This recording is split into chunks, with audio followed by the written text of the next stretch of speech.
Welcome in. Our Wednesday regular, Steven Simcox, joins us now. Steven, so happy to see you. Locked on TCU. Is it Locked on TCU or is it Locked on Horned Frogs? Horned Frogs. Locked on Horned Frogs. I'm sorry, I didn't mean to. But if you search Locked on TCU, I'm sure you'd find it. Yeah. Google helps you sometimes. Yeah. So. It's like somebody's there goes, frickin' Simcox stole my thing. Oh, I'm going to do this. Screw you, copyright lawyers. Yeah, I guess I didn't look into that too much. Maybe there is somebody doing a Locked on TCU. Yeah. Just a disgruntled person that I don't know about. Yeah, the guy who didn't get the job there. But, Steven, interesting week last week in college football again. We're heading into a week that is kind of dull by comparison. Mm-hmm. Schedule-wise, there's not a lot of big, Titan matchups in that. But we have 2 weeks of evidence, and that's not near enough to know what's going on. But I did want to start out, and let's talk about some contenders and some pretenders, because there might be some new teams on the scene. For example, the Miami Hurricanes, really, especially in the second half of that game, took it to Texas A&M quite badly. And I'm not ready to say that they're going to win the ACC, but I think the ACC is very much in flux, and I could believe that they are going to contend for most of the year in that conference. Excuse me. Yeah, I could see that. I mean, we talked last time I was here about Clemson and their struggles. Florida State's obviously got back up there to a level that we expect them to be really good. What's your hate level for Miami? Here's the deal. I will describe it. I think I described it to somebody last week as Wes Mantooth and Ron Burgundy. Okay. Where, at the end of the movie, he's like, deep down, with every inch of me, I straight up hate you. But damn it, I respect you. Like, that's how I feel about Miami. Here's the difference.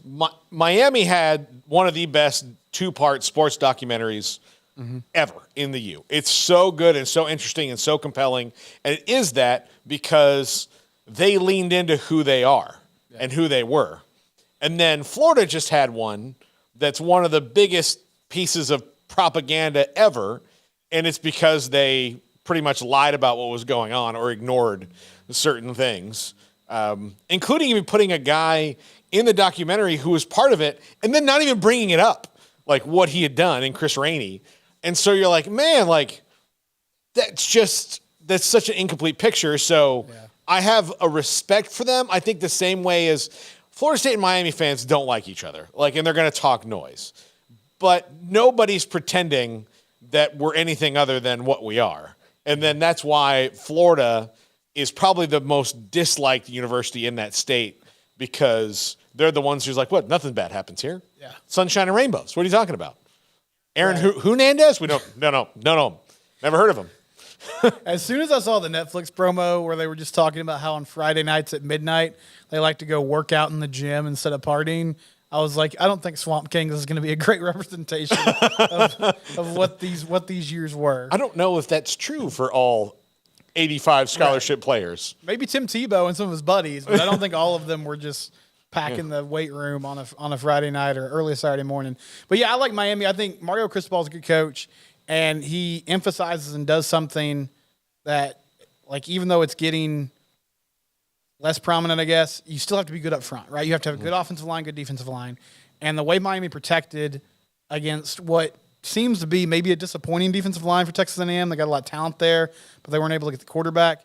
And then I didn't even recognize Tyler Van Dyke anymore because he was just standing in the pocket, slinging the ball all over the place. So I think the Canes have a chance to be really good, and that's good for college football. I mean, they've been honestly a boring program for a long time. Don't have much of an identity. They're still trying to lean into the swagger and edge, but it's hard to do that when Manny Diaz is your head coach. Yeah. But maybe if they're better, they can reclaim some of that. And so I think the Canes are going to be good. And in the ACC, there's an opening at the moment. Yeah, I think who Miami was for the last 20 years, who they used to be was they were Snoop Dogg, murder was the case that they gave me. And then the last 20 years, they've been Snoop Dogg, friend of Martha Stewart. That's the difference of who they were and who they are. And so if they can get back their identity, and a lot of it had to do with the state. I think it had to do with the stadium. They got all that kind of changed everything. I mean, they honored Howard Schnellenberger, who built Miami at the game because they're not at their stadium. They had to put like a temporary banner up, and it just felt like, well, like it's definitely like the Dolphins are like, listen, you guys are definitely renting. You don't own, like you can put it up, but you're not getting a security deposit if there's nails in the wall. Don't do that. Like we don't want to lose the deposit. So that's what kind of, but if they can get that swagger back, and if that swagger eventually leads to a Miami Hurricanes only stadium, which I don't think is likely to happen because Miami politics is a weird thing. And I say weird because I don't want to completely use the word corrupt, but they're interchangeable words. Yeah. So, I think that'd be great. Okay. I think it's okay. I got like ripped in our chat room on the main show yesterday, because I was apparently talking bad about Texas. People criticize you on this show? Yeah, I know. Oh, no, I got to rethink what I'm doing. Yeah. But a Texas fan was like, you're ripping Texas. And I was like, I think this is like the first year in a long time that I haven't, because that was impressive. Quinn Ewers came into his own, and it's like the light bulb came on for everybody.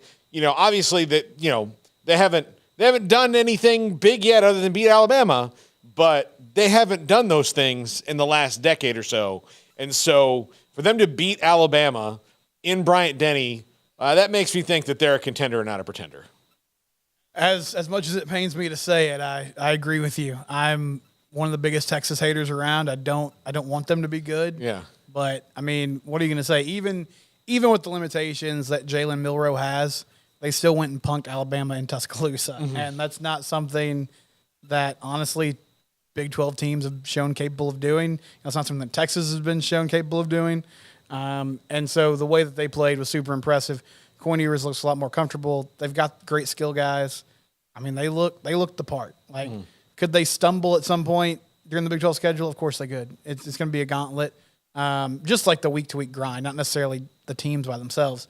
But, man, they have all the pieces. And it's not just fluff and, like, hype about the brand Texas. It's because they legitimately have players on both sides of the ball. Yeah, it's pick your poison on offense. They're really lethal. I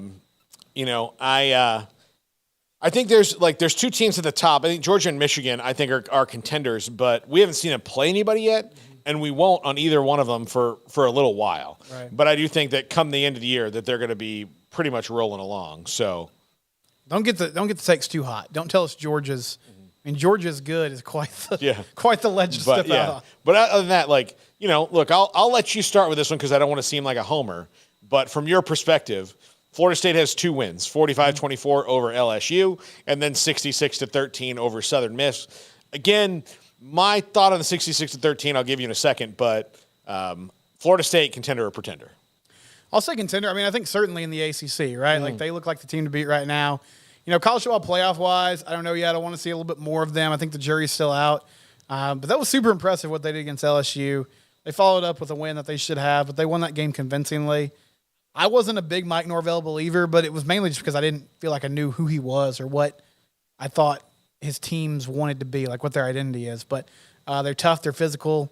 They got a good quarterback. I think Florida State's in a good position. Yeah. I'll tell you, here's what I take away from Southern Miss.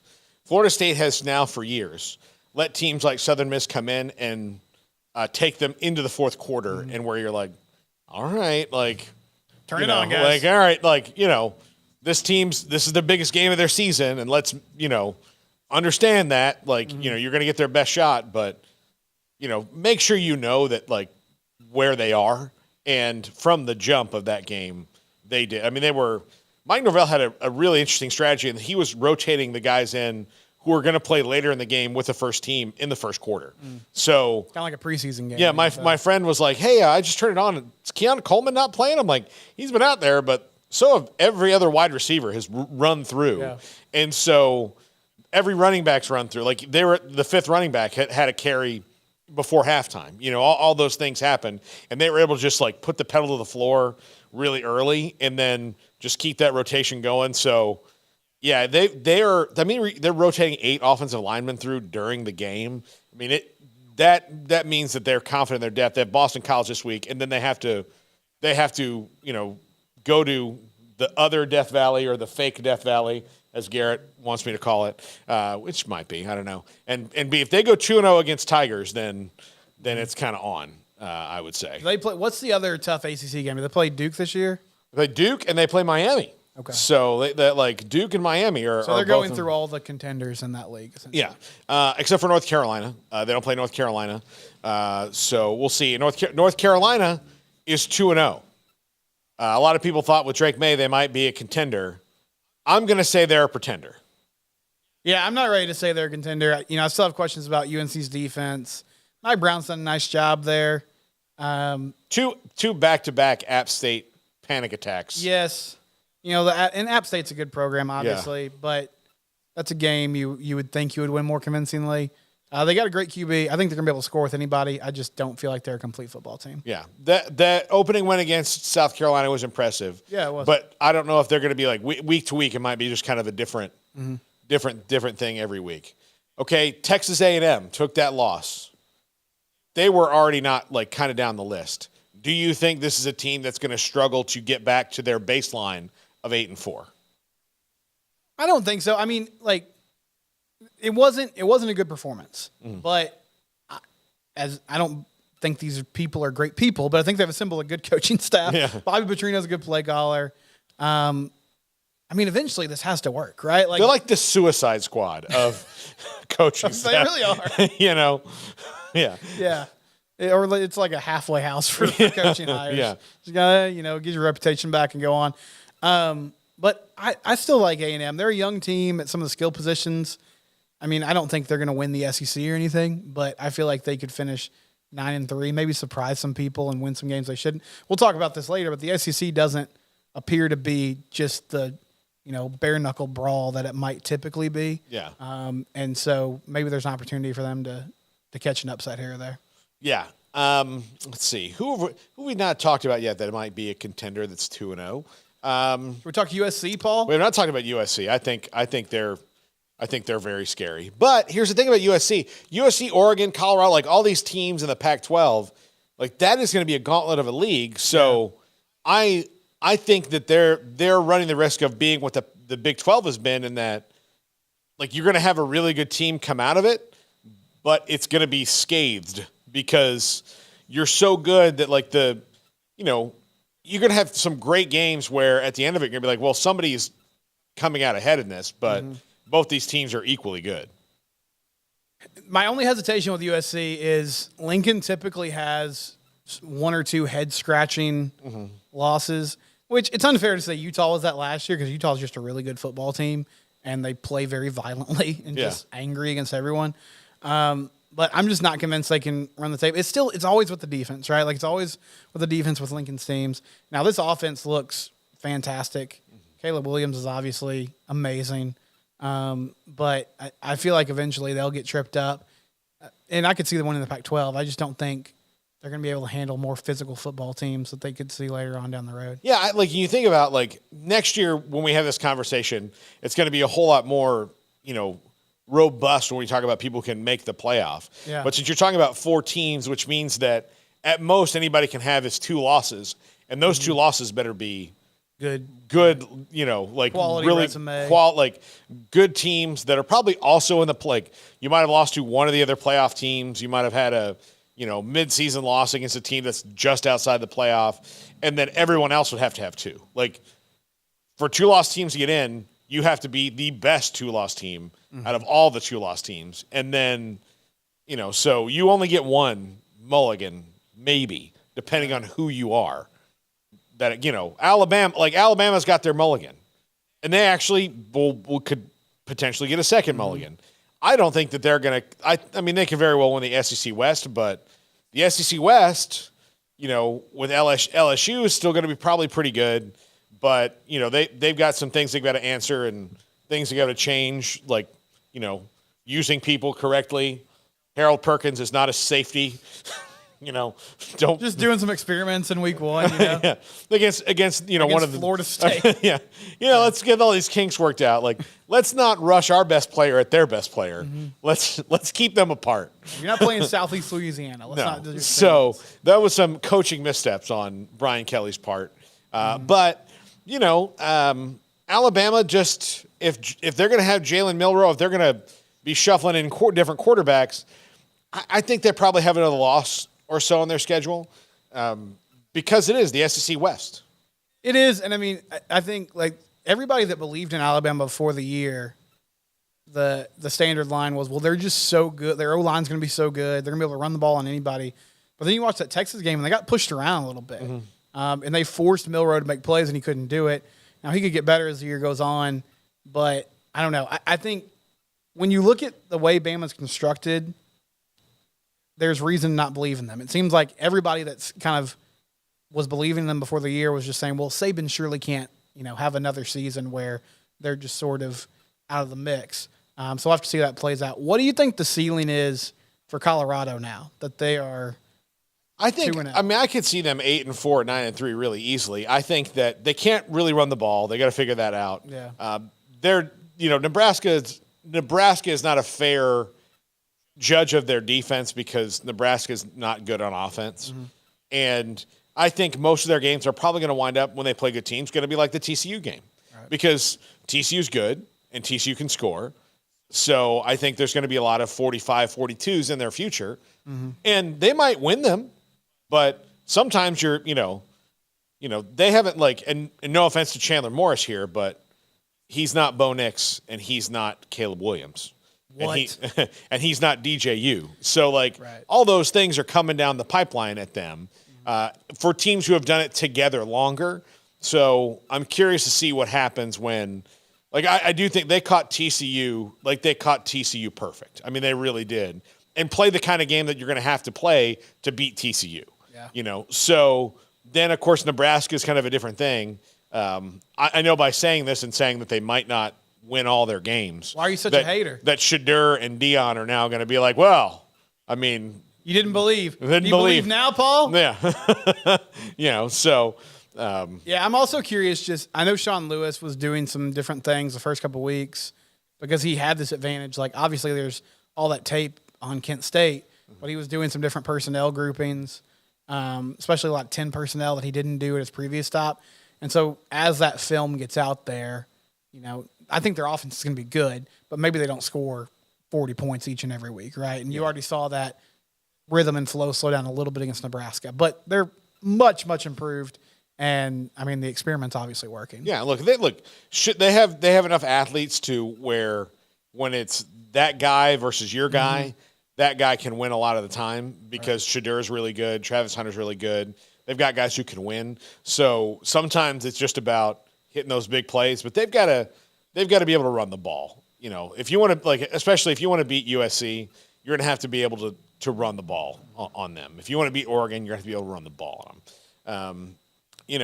I don't know how I feel about Oregon after Texas Tech. I mean, I think that kind of shows me how gritty they are, that they went into a place and probably did not play their best game, but didn't play poorly by any stretch of the imagination. And now, granted, I've had to watch a very condensed version of that game on YouTube because Nexstar, the home of our local Fox affiliate, is in a battle with my provider, DirecTV. So I did not get to see that game.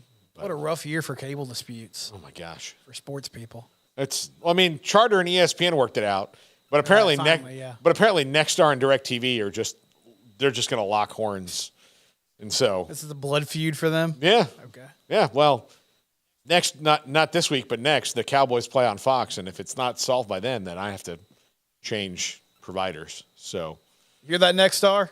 Yeah. Clock's ticking. You're about to lose me, Paul Catalina. You're about to listen. DirecTV is about to lose I might be a legacy subscriber. I've been on DirecTV so long. Your days are numbered, DirecTV. That's right. Yeah, they're quaking in their boots. First we got spun off of AT&T, scrambling around. The Catalinas are canceling. Yeah, that's it.